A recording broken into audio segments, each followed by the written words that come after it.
There we go. Okay, that's it. It is the Blue Room. It is the weekly show. What a football team. What a bananas football team we are watching at the moment. Don't know where to start with it. We'll get into the game a little bit later on. Everton 5, Tottenham Hotspur 4. The Blues into the quarterfinals of the FA Cup. The draw for that will be a little bit later. Joining me to have a chat about all things Everton at the moment, Paul McPartland, Alan Healy. And making his debut on the show today is Phil Hayward. I'm sure you've seen Phil all over Twitter over the last few months, really. Phil, thanks very much for coming on, mate. No, thank you very much for inviting me. Really appreciate it. Thank you. And before we get into the game and what happened last night, we'll have a chat about the challenge you've been doing. And I've sort of been tracking it from afar for a while and thought it'd be a good time to get you on. But effectively, for people who don't know and haven't been following it, you've been doing 10 kilometres a day. Is it as simple as that? When I made the announcement I was going to do it, I thought one night, thinking about it, I thought, that it rhymes 10k a day for the year, and then I thought, actually, I've got to do that now. So at first, I thought, what have I done? But I feel bad. I feel good, to be honest. It's not as bad as I thought it would be at the moment. Fingers crossed, I'm fine at the moment. Yeah, and you started it in September, is that right? Yeah, so it started September last year, and it'll go all the way to the 1st of September this year, yeah. God, it doesn't really bear thinking about that. And you're not having any days off whatsoever, are you? Are you just giving pages says, Christmas Day you were out doing it, New Year's Day you were out doing it? Yeah, well, it's funny because a lot of people were asking me what you're going to do about, Christmas Day and New Year's Day and things. So on Christmas Eve, I went out about 10:30 at night, and it took me till about 11:20. Got a quick ice bath, and then I went out at 12:01 Christmas morning. So I was done about 10 to 1 Christmas morning. So then it worked my favour, because then I had all the Christmas morning, Christmas Day, Christmas night with family and things. So it was, because it's allowed that, isn't it? Basically 12:01 is the next day. So I just thought like that. That's a canny way of doing it, to be fair, mate. Yeah. Bloody hell. What was it like for that time on Christmas morning? It's been absolutely dead out. Do you know what? I'm terrified of foxes, and there's golf course and things, and nowhere they were allowed. They just stare you out and stand you off, and that was the scariest part of the whole thing so far. But the pitch black was fine. Oh man! And what sort of routes you've been doing? I've seen you've done a few on the Wirral, haven't you? Where have you been going? Yeah, so I'm based on the Wirral. So because of the light and things, I've been doing from New Brighton to Seacombe, or West Kirby Marina Lake, or Tranmere Rovers, around where I live in Prenton and things. So it can be quite tedious, the same routes, but I've been doing a few social distance runs with friends and football team guys and things. So that's getting me through, to be honest. Quality, mate. And you're raising money for a great cause as well. Do you want to tell us a little bit about that? Yeah, so it's for Wirral Mind, obviously, a PE teacher myself, so knowing what it's like for children and these difficult times, as it does for everyone. But seeing children go through things, and some children seeing their friends for a long time, and doing things like this through PE lessons. When I was little, we never had anything like this, and obviously we never had the pandemic, so I can imagine how tough it must be for children. But for mental health, I just think they're the kind of future. When I'm 20, 30 years, when I'm a bit older, they're going to be the future, going to have the jobs, etc. And I just think, I hope it doesn't damage them. And for people who actually, even older people who can't get out, my nan and granddad can't get out, and they find that really difficult at the moment. So when you're alone and when you're on your own and things, sometimes your own thoughts can be very dangerous. It's overthinking. So I just thought, if an hour's exercise a day, 6 miles, if I can do it, we can all do it, and just trying to encourage people to do that. I had a great response from parents, family, friends, you guys, social media. It's been brilliant, to be honest, but mainly for mental health and for people who've lost people through suicide because of their own thoughts and stuff. Is that something you find yourself? So I know from your profile, you're an avid runner, you've done marathons and stuff before, but is that sort of hour to yourself every day to get outside and do exercise? Would you say that's something that's helped with your own mental health? Well, to be honest, if I go back in 2020 at the start, I was a big Evertonian like yourselves, and I've always wanted to walk, run all 20 Premier League grounds and go to the grounds, get a shirt and things or a badge. But obviously with my job, it's not feasible. And obviously in the 6 week holidays, it would be mental to try and do it in that time. So I did it virtually. So I weighed it out and it was 744 miles. And then when I completed that last year, I sat down and I had itchy feet again. I just couldn't sit down. The fact of silence and the fact of how well I did in the last challenge, I just wanted to try something completely different, really. But I've never been one of those duvet people who sits in and watch films. I have to get out. Do you know what I mean? That's just me. And I think because my job, PE teacher, and go in the match, I just have to get out all the time. I can't just sit still. Yeah, absolutely, mate. And we'll put the link, obviously, in the people watching on YouTube. It'll be in the description after the show. If they listen to the podcast, it'll be in the caption as well. But anyone who just wants to type it out themselves or find it themselves, where can they go to donate? It's Just Giving. So it's www.justgiving.com/Phil-Hayward3. There we go. Go and have a look at that. It's a great effort. I don't know about you, Alan and Paul, but I feel extremely lazy now. I've been listening to Phil at the start of the show. Yeah, I feel as I should be doing this standing up rather than sitting in a chair. Yeah, do laugh in the living room while recording the show. Yeah, but do go and check that out from Phil. Do some fantastic work and donate to a great cause. It was, speaking of laps in the living room, lad, I was doing that last night, watching that game. I don't know about you guys. It was a match that was really unsettling, wasn't it, at times? And I don't really know where to start with it. I'll come to you first on it, Alan. Just bananas, wasn't it? And I think sometimes as supporters we can go to that line about, in years gone by, Everton don't win that game, or under different managers we don't win that game. And I never really wanted to go there, but that one last night did feel like the sort of match that Everton, over the last 10, 15, 20 years, I tend to be on the wrong side of. Yeah, well, especially coming so soon after the Newcastle game, where it was a kind of game where, we expected Everton to almost not win it, even though they should win it, because it was a game that could have defined their season, you could say. And once that game ended like it did, I was personally pretty angry, because I thought that, that was going to be the way that things would go for the whole season, that every time an opportunity presented itself to kind of really push on and maybe make something of the season, we wouldn't do it. We kind of fall short the final hurdle. And the way that game was kind of progressing on last night, it felt like one of those games where they lose at 5-4 or they lose on penalties, but you'd say, oh, that was a valiant effort. But for them to win it in the way they did, given that it was such kind of a basketball match, was just unbelievable for me personally. Like, I didn't think they were going to win it at all. Like, I was kind of, while I was watching it, I just felt fatalistic. Like, I felt that at some point, the way things went, we were going to lose the game, but they won the game, And I was thinking afterwards, and actually made me realize the way Ancelotti has set the team up. It's that it's not like, say, Man City or, Liverpool are these modern teams who dominate games and who kind of impose their own style on games. He's actually just a pure football man, and he's taking individual football matches and winning them.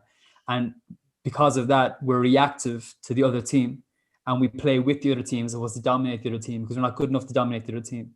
But what Ancelotti is so good at is managing in-game changes and just adapting his players to different situations.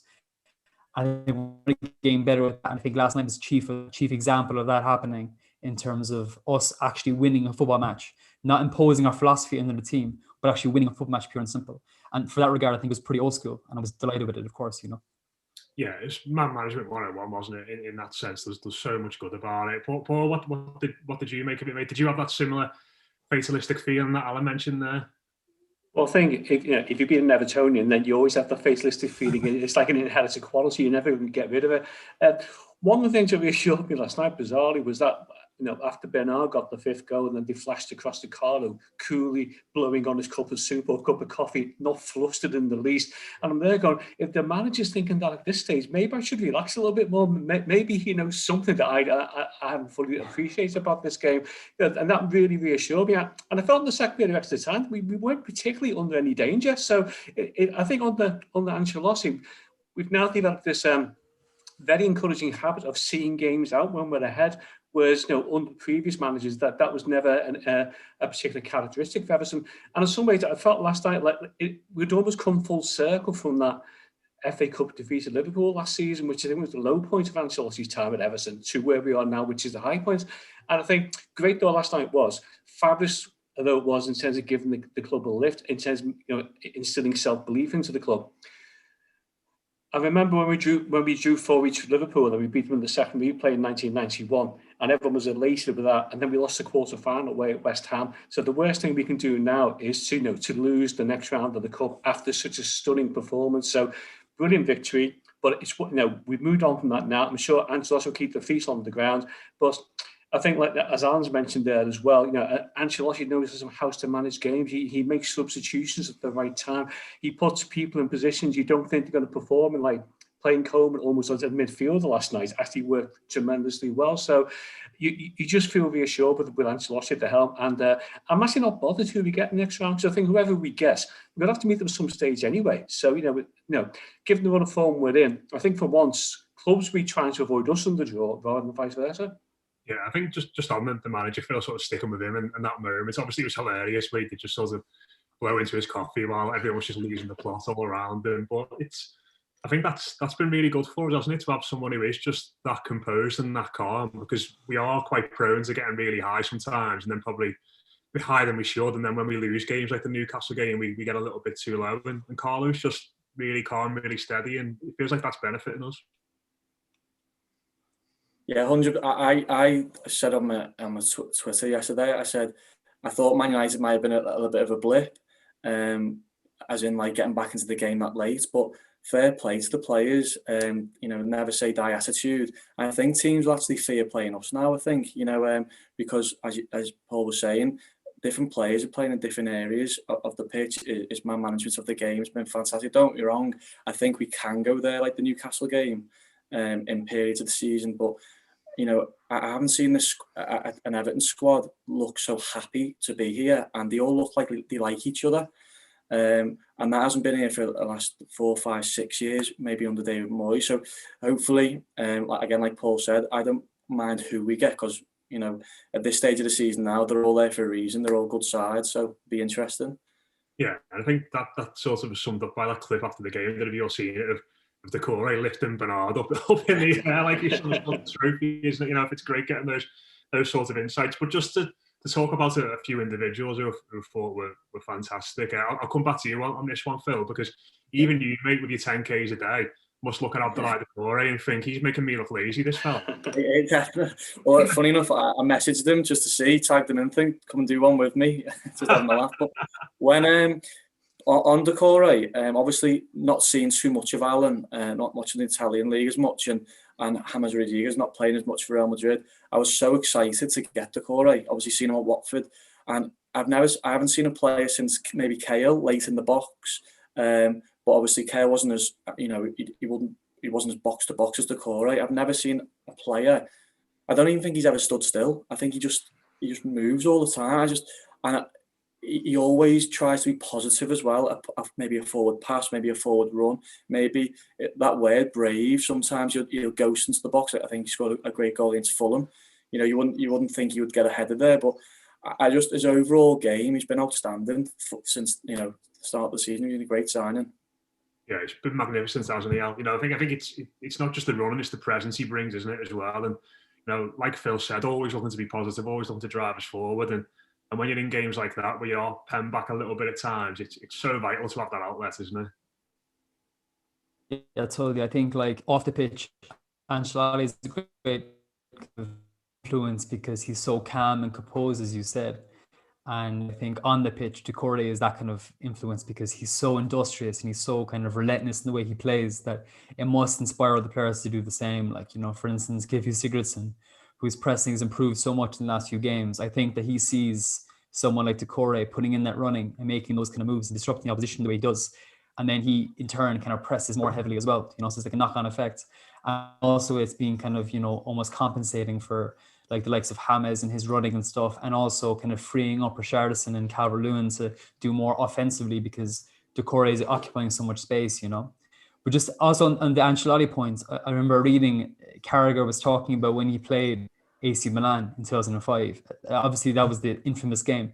But I remember he said, like, before the game, how afraid he was of the AC Milan players because they were so just calm and serene. There was no shouting, no kind of, geeing themselves up. They were just so confident in their ability that they were just ready to go out and play. And obviously, it didn't work out well, but that was an aberration, as we all know. But the point is that, like, Ancelotti has that gravitas where he can make players like Luka Dean, James, Richarlison, Calvert-Lewin, Tom Davies, kind of players who are kind of, performing at, you could say, and make them do that because they're so thrilled to be playing for him, to be learning from him, I think it's invaluable presence. So I think like the two of them are actually possibly the most important people in the club right now, even for all of Calvert-Lewin's goals. I think Doucouré's industry in the box and Ancelotti's kind of genius off the pitch. It's like the perfect blend of like steel and silk that'll be the kind of hallmark of all Everton teams since 1985, So I think it's a great combination. Yeah, and I think that, the lad in midfield who played next to Doucouré this night, Paul, Tom Davies, a lot of people saying that was his best game in Everton shirt. Certainly his best game in Everton shirt since that breakthrough game against Manchester City. Yeah, well, I've always been a Tom Davies fan, and I think some of the criticism he's received from Everton fans over the years have been totally unfair. He's a local lad. He loves the club. You can see his passion for the club last night all the way through the game, and he never stopped running for the whole 120 minutes last night. Even towards the end, he was moving box to box. He was breaking attacks down. His passing ability has really come on last 3 or 4 games, I think, as well. He's seeing players in space. He's finding them, but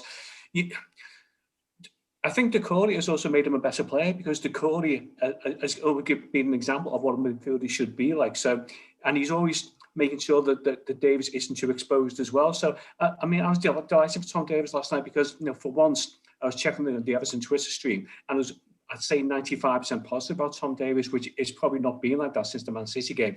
And I always look at Tom Davies and just hope he doesn't end up being like Ross Barkley and leaving the club when he's still got years ahead of him as well. And it was good last night that Ross Barkley got in touch with Davies after the match and congratulated him on his performance as well. So it's good they still got that bond there as well. And I love at the end of my nice game on Saturday when Davies, after being substituted, came back on. You can see him hugging Calvert-Lewin, and you can see they've got a real friendship there. I think I've said in the show before, I think in Koeman's first season, one at the end of the game, I forgot who we beat, but Tom Davies, John Joe Kenny, and Calvert-Lewin came over to Gladys Street and we're all clapping the fans. And me and someone they go, "This is the future of Everton. Those 3 are the future." For 2 of them, it's kind of worked out. For John Joe Kenny, it hasn't. But you looked at them at the time, think, the club cannot let this inheritance go to waste. But yeah, I've been delighted with Tom Davies. Absolutely no question. Yeah, I've seen Calvert-Lewin's post on Instagram as well, saying midfield general. My best mate. I was like, "Oh, Don, my heart's melting." Well, you had enough emotion for one night. You can't be doing that. But Phil, you were nodding along there, mate, about Paul and Tom Davies, and I think he's right, isn't he? In regards to for so long, you go on Twitter after the game, and it's Tom Davies is our future. Tom Davies is not good enough, and it's just great that everyone seems to be behind this lad at the moment, and we should be because, like you said, he's he's a local lad. He's a bit different. He's a bit quirky. And he's starting to show he's a good footballer as well. Do you know what, Martin? I'll hold my hands up. I've been one of those fans who not criticising all the time. I just didn't know what he was. As in, like, was he a holding midfielder? Was he a creator? Was he a god? And I feel sorry for Tom Davies because of the managers we've had, in short periods, and that's not his fault. And I think it halted his development. For example, there's games, like, they're all wearing blue, so I'll always back them. But there's games where I watch Davies sometimes, and 20 minutes is gone. I think, oh, he's playing. Do you know what I mean? And I think since the Sheffield United game this year, when we won 1-0 away, since then, for me, I think he's been really mature in his performances. He knows when to go, and like the guy said, I think Doucouré is making him that, he's dragging him back in, or I just feel he seems a bit more determined, Tom. I personally can see him being here for a very long time. I just think he's very grounded, and you can tell he loves. There's a few clips on the stream yesterday where he was patting the badge a lot. He was tapping the sign when he was coming out the tunnel, and I'm not seeing that from Tom. Apart from the season, and I think Ancelotti, again, like the guy said, Alan said, very calm, and he's coming out of his shell now, which is great. I think we all know Ancelotti's going to be here for this project, so he's now. I think he told Tom, I think Alan Decoy there is signings, and it was a toss-up between Gomez and Davis. And I think Davis, and Gomez, to be fair, last couple of games, they've come out the shells and they're performing a lot better than what I thought Tom could. So I'm made up for them, to be fair, I really am. Yeah, you can tell they're working under a high-class coach, can't you? Not in terms of the focus and the way in which they're coming into the side. But yeah, I think sometimes Davis sort of, because he's not really like, this is probably me speaking, but certainly not like many people I know in my circles who go to the match with or talk about Everton with. You sort of forget sometimes that he is a big Evertonian, like all of us, and he's been at this football club almost his entire life, and he wants to do desperately well. And you're right, when you see little things like him coming down the tunnel and, touching his badge on his shirt, touching the Goodison Park sign, it does sort of just remind you. But I mean, there were so many other good performances last night. I'll come to you on Richarlison, Alan, because he's somebody that I think you've spoken about a lot on these shows, and how, what he offers when he's at his best gives us a completely different dimension. And I went Don went off after about 55 minutes last night, and Harry Kane comes on in the space of 30 seconds. You're thinking, oh no, that could be a crucial point in the game. But Richarlison had obviously already scored at that point, but really took the fight to Tottenham up front from that point on. And I think even in the games before this one, against Leeds and United, there were some small signs of him getting back to his best. And last night, he was right on it again. Yeah, I think he was kind of, he was at his best, as you said. Like, he was kind of a nightmare to play against, really kind of aggressive, kind of pressing on really hard.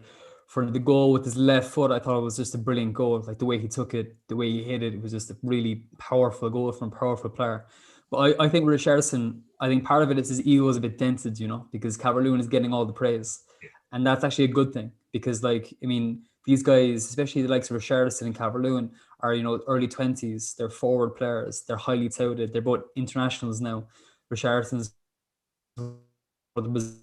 so he wants to be the man, he hangs out with Neymar when he goes international duty, so he has an ego for sure.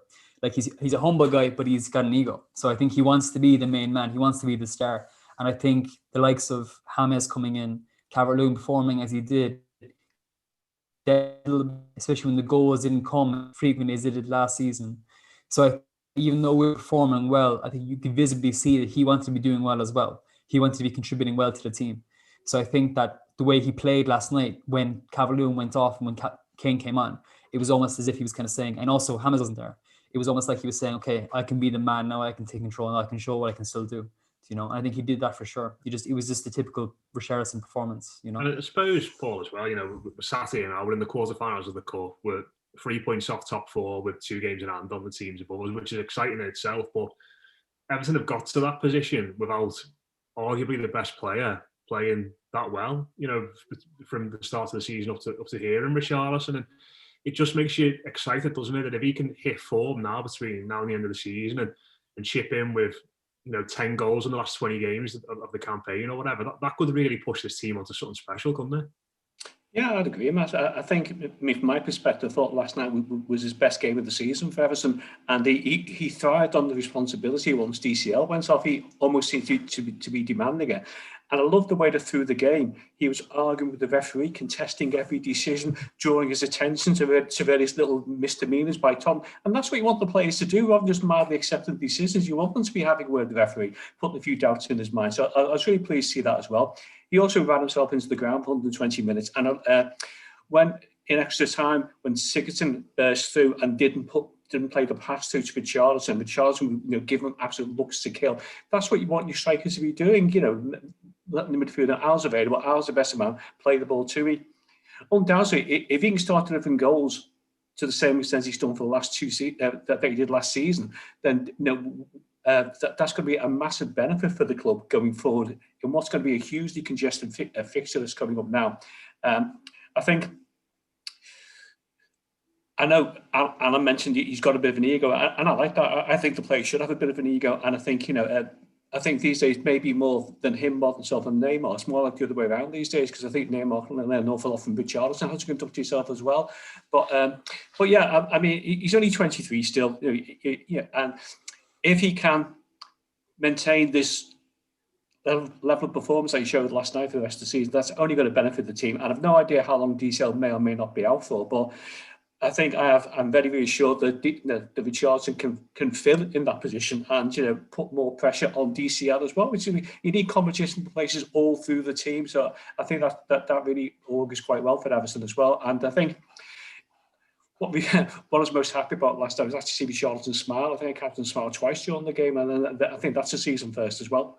Yeah, that's what I was going to literally what I was going to say to you there, Phil. It was nice to see him have a smile on his face, and I suppose sometimes he can look moody on the pitch, can't he? But it feels as though he thrives off the crowd and thrives off other things when he's at his absolute best. So just good to see a little bit of joy back in his game last night again. Yeah, I think if any player has missed the crowd, it's him. I think, we all know by going the game and seeing how special he was especially last season. On that point, I really do think the best thing that could have happened to Richarlison was getting a second in the same game. You look at Calvert-Lewin, he scored 2 hat-tricks early on in the season and he hasn't looked back at the start of the season, the Carabao Cup and things. And I just think he played down the middle. I think it was last year that his first year against Brighton, he scored 2 at home. And he looked ruthless. He looked like he because he just looks, he could score goals from wide, but mainly down the middle. I was lucky enough to get into the ballot against Chelsea. And when Sigurdsson scored, we won 1-0. And it didn't really show on the TV because I raced back to see if it would show it. And he went head to head with Sigurdsson. He went, he was pushing Alan around. He wanted the 2 penalties. One got chalked off. It was offside by Calvert-Lewin, but he wanted both penalties. And I think he's dying to score goals. And I think out wide he gets a bit frustrated because we know he does get kicked. Don't get me wrong, he does go down a little bit easy. But I think last night, shouldn't he? Oh my word! Exactly. Yeah, and I think refs now look at him. It doesn't help when Carragher comes on, all on Sky Sports, and these refs all of a sudden just say get up, and he is getting kicked and shoved around, but he doesn't help himself. I get that, but I honestly think what the boys are saying there down that middle, I think he could be ruthless. To be honest, yeah.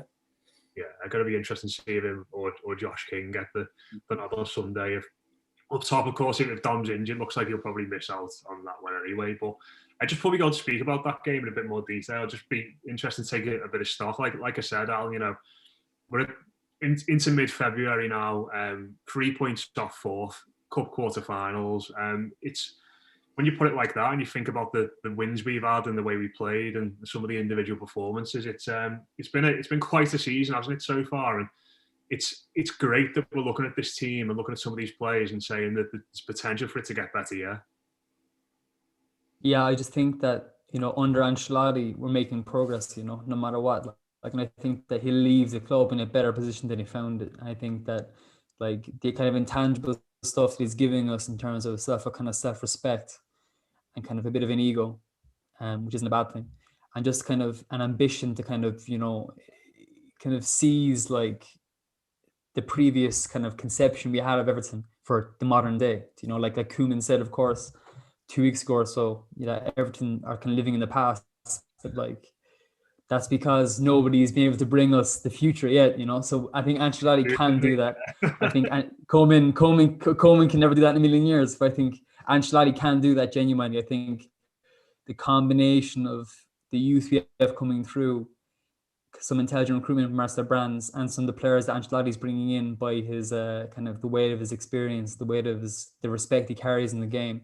I think he's changing the way Everton are perceived, and I think it's only a good thing. And I think it's going to be difficult. I don't know if we're going to get top 4. I don't know if we're going to win the FA Cup, but I know that next season will be stronger than this season. I can say that with 100% certainty. Yeah. Well, you've been lucky enough, mate, to see some great Everton sides, unlike, us. I mean, do you get a sense that something, because I remember, speaking to people about the 84, 85 side, and listen, they're nowhere near that yet, and the 95 team. I think when people reflect on those seasons, there is a sense of momentum building, and you have these results where you sort of feel as though your name's on something or things are just going your way. I mean, are you getting a bit of a sense of that with this side?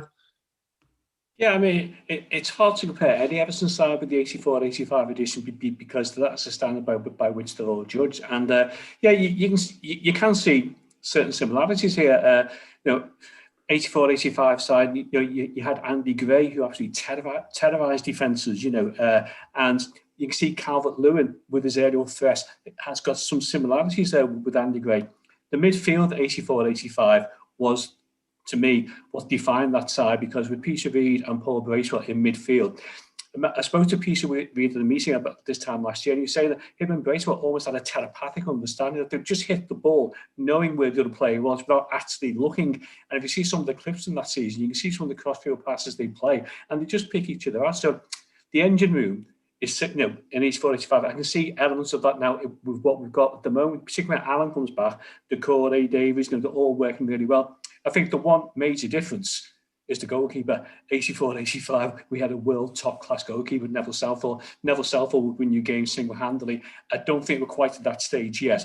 But I think if we go for another...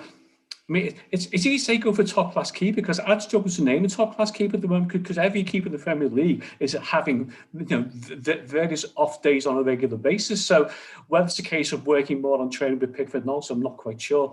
But the goalkeeper position still concerns me. It's still an area of weakness. And but yeah, I mean, we're not at the standard of 84, 85 yet. But even that 84 and 85 side, I mean, Kendall was on the verge of being sacked at one stage in October 83, and he brought Peter Reid back into the team. He brought Andy Gray in, and the season changed. And you can see here that some of the additions Ancelotti's made to this side, it's all moving in the right direction. And you look at the recruitment. I don't think we bought a bad player this season, and it's not often you can say that about Everton. Go on, Al, do you want to make a point, mate? Hey, Paul, I should ask you, Paul, who would you pick in their prime, Kevin Sheedy or James Rodriguez? Well, I think in their prime, I'd have to go for James Rodriguez. Mainly because he played in Europe, because Sheedy never had, apart from that Cup Winners' Cup season, he never really had the chance to perform on the European stage. And I think, if you play for Real Madrid, I know you're really familiar with our Liga, Alan, and he played, he was the star man for Colombia in the 2014 World Cup as well. So, yeah, I mean, from an Evertonian perspective, Sheedy was magnificent, absolutely. And that double free kick against Ipswich Town in the FA Cup in 84-85 lives on in the memory. But I mean, some things Rodriguez can do with the ball. I mean, you've probably seen more of them than me, but his touch on the ball, his ability, his vision, his awareness, and his ability to create an opportunity when you can't see one anywhere on the pitch, I think is what might just give him the edge. Yeah. Might as well say a few people there as well. Apologies. I was going to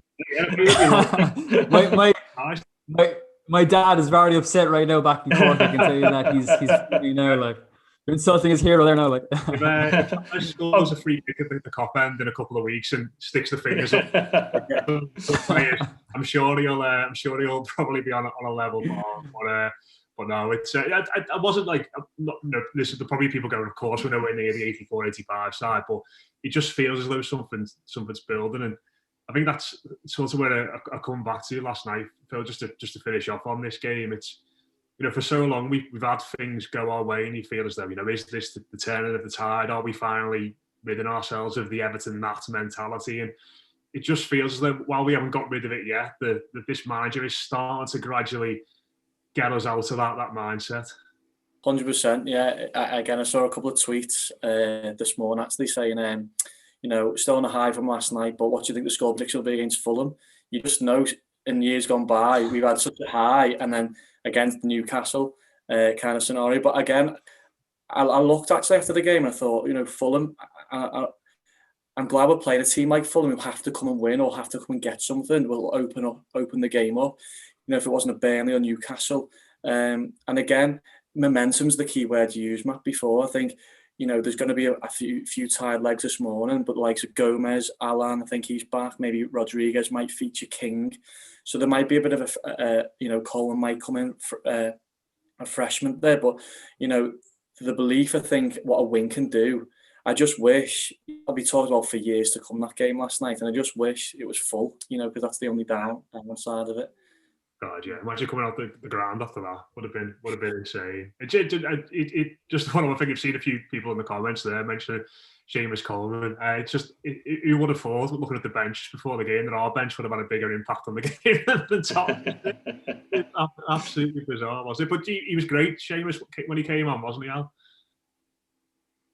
was brilliant. Like, I mean, I think he really wants to win a trophy at Everton. You know, I think it's his, like, it would be his dying wish to win a trophy at Everton as captain. I think he 100% deserves it, you know. I just think the way he came on, like, he's just such an endearing guy. Like, it's like, you know, he's like the only one of the players whose hair has like been grown out a bit during lockdown. Like the rest of them all have like fresh fades. And he actually has like a normal haircut, like, you know. And he just came on and he was like, I think he was like, you know, pushing Davison Sanchez and he was like pressing like a striker and he was just running the legs off himself. And then in the dressing room post game, he was right in the mix of all the celebrations and stuff. I just think that, like, you know, he's almost like an honorary Scouser in many ways in the way he's kind of abused by some Everton fans because he's one of our own, you know. Yeah. And I think that, like, for him to win a trophy, I think he'd forget all the kind of, maybe, you know, the low moments in his career at Everton, and he'd really just, you know, be satisfied to leave and retire and leave his career at Goodison behind with a positive kind of mentality, you know. Yeah, he makes a great run on the left-hand side for that fifth goal, doesn't he? He just finds himself on the left wing for some reason, making an overlapping run. But I don't know, what a night at Goodison Park. Yeah, like Phil said, it's a shame that none of us were there. Go on, Paul. Yeah, just one more thing about Seamus. Out to what Alan was saying as well. I mean, I think fans sometimes underestimate how difficult it was for him to come back from that injury, that broken leg against Wales. Was it Neil Taylor who tackled him? And mentally and physically, because he was 28 when it happened, that's a really tough injury to come back from. And he looked at his burst of speed last night, you know, and I'm sure, Phil, you were watching this thinking, yeah, I could put that into my 10Ks here as well, because he left. Tottenham couldn't cope with the burst of speed, and it gave such breathing space to the defence as well. He took the ball into the half, switched possession towards the Tottenham end. And I thought, once again, it was, as Alan mentioned before, it was a brilliant substitution. And you know, Seamus is Everton through and through, as Alan said. You know, how anyone can get on this back, I just don't know. Yeah, interesting question, actually. Who do you reckon, all the Everton squad on a 10K race? Well, who do you reckon would win? Oh, I see. Ben Godfrey, probably. His run against Leeds scared me. Yeah. Terrifying. Who did you say, Al? I'd say, well, I don't know. I think Decore could be a good bit for a 10K, just given the stamina and stuff. But I just wanted to say one more thing on Seamus as well, is that I was actually at the game, the 2-2 against Spurs in 2009, I think it was. I think it was November 2009. And it was his first, like, I think it was his league debut, because he started against Benfica in the Europa League and we lost like 5-1 or something. But I remember he came on at half time, I think it was, in the right wing, and he was just unbelievable. He just tore, I think it was Benoit Suakato, to just shreds in the left side. So maybe just something about, you know, playing Spurs at Goodison under the lights that he likes, you know. Yeah, I'm as a winger as well. Yeah, I'm sure he scored the winner against them, didn't he? Game against Spurs, yeah, as well. Sorry, Phil, you're going to make a point there, mate? No, I was going to say what Alan said. I remember, Phil, we went to the Benfica game on the Thursday and we went for a day, and it was Gosling, Coleman, Tony Hibbert and Distan centre-halves. It was 5-0. That was terrible. And he came on the Sunday, obviously, the Europa League, and Phil Neville was right back. And I remember it, and Phil Neville was, you know, like he used to do, is barking. And again, Coleman up and down. I think Defoe missed a penalty that game. Yeah, we got it back to 2-2, didn't we? And then he missed the last minute. Yeah. But that just reminded me, turning back the clock there, how maybe that could be the way forward for Coleman this season, maybe, I don't know. Yeah, impact sub. You would have thought, but last 5 minutes, lads, let's have a quick chat about Fulham. Paul, like you know, we've all sorts of intimated. It feels like there might be a few changes for this one. Obviously, no James or Gomez in the squad for the game on Wednesday against Spurs. Feels like those two might come back in. Alan, obviously, looking like he might be fit as well. Josh King. So some good options to potentially come back in for this game. Yeah, I mean, it's 7 o'clock on Sunday, isn't it? It's a strange kick-off time again, this one. Kick-off time, yeah. Yeah, and yeah, I mean, it's a good opportunity to rotate the squad as well. And I know the Colombian press have been very pleased with Ancelotti this week, saying he made the right decision in terms of resting James, because they feel he can't perform at his best when he's not 100% fit, and they think Carlos learned the lessons from earlier on in the season. And to be fair to the Colombian press, they're still banging on about Virgil van Dijk and the damage he did to James. So I think, you know, you never get that in the British press. So it's absolutely brilliant to keep reading over there, because St. Virgil's a bit of a hate figure over there. But yeah, I mean, I think just in terms of Sunday's game, I can see Josh King being involved at some stage. And given our next two fixtures are Man City and Liverpool, is that correct? I think that, you know, I think we need to look at some squad rotation. I don't know what the situation with Gomez is or not, whether he's going to be available for selection at the weekend. But on paper, as ever, this looks a straightforward victory. Given how we've been occasionally this season, and thinking back to Newcastle in particular, you just hope that we start on the front foot, we get the early goal, and then we can go on and impose ourselves on the game, because it would just be a bit deflating not to continue after last night's high. Yeah, I think Fulham are an interesting one, because you look at it and go bottom three, cut well adrift. But every time I've seen them play this season, and I include the game against us in this when we went to Craven Cottage back in November, I've been really impressed with them. I feel like they've been really unlucky in a lot of games. I think it's the same with Sheffield United even. I think there's actually no bad teams in the Premier League this season. I think everyone is tired because of the way the games are scheduled and stuff. So the quality on show isn't that high because of the sheer relentlessness of the games. But I think that every single team in the Premier League this season is a good team, and they can beat anybody on their day.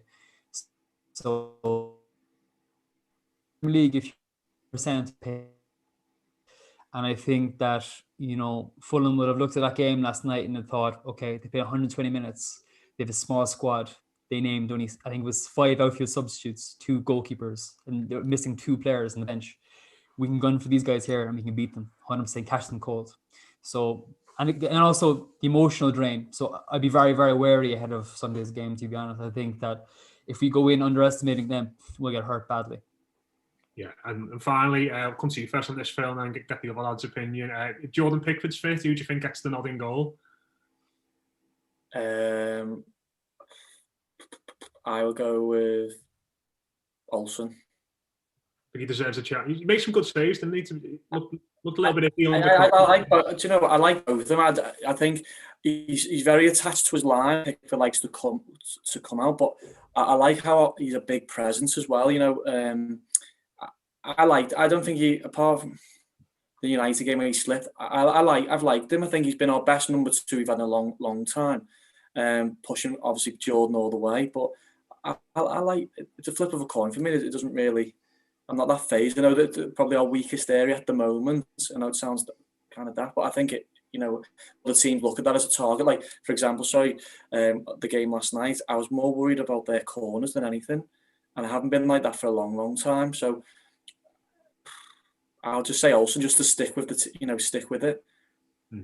What about you, Paul? Yeah, I agree with everything that Phil said there. It's a really tough call between the two of them. They've both got good qualities. They've also got mistakes in their game as well.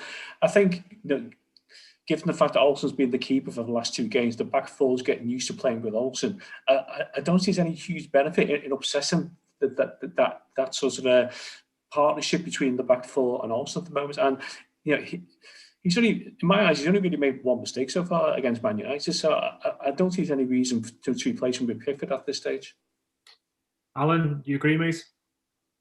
Yeah, I think that, I don't think Olsen is better than Pickford. I don't think Pickford is better than Olsen. I think Olsen is a better shot stopper than Pickford, but Pickford is a better, distributor than Olsen. So I think it's just depending on what qualities you want to kind of make the most of on the day. But I think for sake of continuity, I keep Olsen. I don't think he's done enough to lose his place just yet. I think he's been solid so far. So I'd start Olsen.